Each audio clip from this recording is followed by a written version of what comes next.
तो सभी भाइयों को जय श्री राधे जय श्री कृष्णा। दोस्तों आज का प्रसंग बहुत ही महत्वपूर्ण एवं ज्ञानवर्धक है। दोस्तों आज का प्रसंग है कि कैकेयी ने महाराज दशरथ से भगवान श्री राम के लिए 14 वर्ष का ही वनवास क्यों मांगा।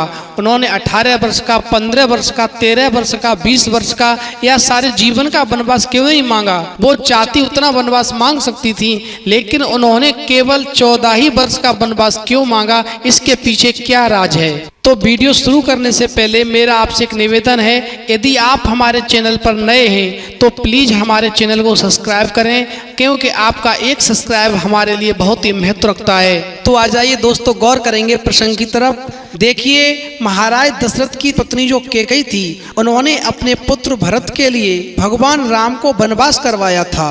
लेकिन क्या आप जानते हैं, ये योजना कैकेयी ने नहीं बनाई, बल्कि ये स्वर्ग में बैठे देवताओं ने बनाई थी, जिस योजना के तहत भगवान श्री राम को वनवास हुआ। यदि कैकेयी चाहती तो सारे जीवन का वनवास मांग सकती थी। उन्होंने केवल 14 ही वर्ष का वनवास मांगा। इसके पीछे आखिरकार वो क्या कारण था। दोस्तों, कैकेयी ने भगवान श्री राम के लिए 14 वर्षों का वनवास मांगा। इसका पहला कारण प्रशासनिक कारण बताया जाता है। देखिए, रामायण की जो कहानी है वो त्रेता युग के समय की है, जब प्रशासनिक तौर पर एक नियम हुआ करता था कि अगर कोई राजा 14 वर्षों के लिए अपना सिंहासन छोड़ देगा तो फिर उसे पुनः राजा बनने का अधिकार नहीं होगा।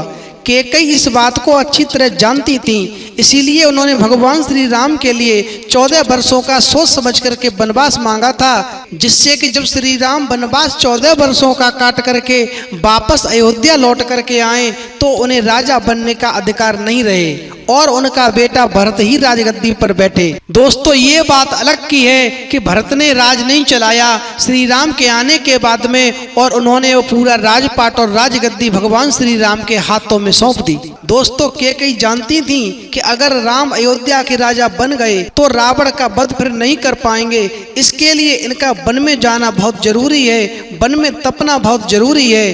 कैकेयी चाहती थी कि राम केवल अयोध्या के ही सम्राट न रहें, वह पूरे विश्व के समस्त प्राणियों के हृदय के सम्राट बन जाएं। इसलिए उन्होंने 14 वर्षों का वनवास मांगा।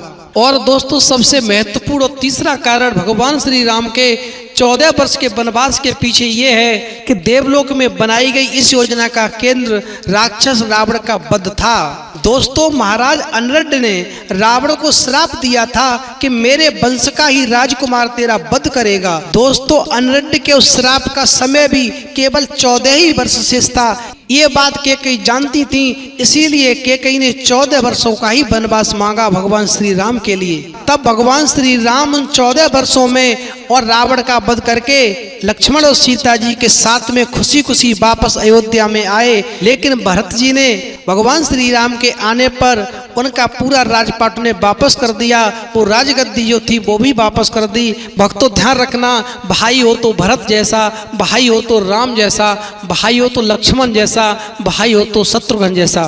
दोस्तों, यदि हमारी वीडियो आपको पसंद आई हो तो प्लीज चैनल को सब्सक्राइब करें। आपका एक सब्सक्राइब हमारे लिए बहुत महत्व रखता है। दोस्तों, फिर मिलेंगे एक नई वीडियो के साथ नए प्रसंग में। तब तक के लिए जय श्री राधे जय श्री कृष्णा।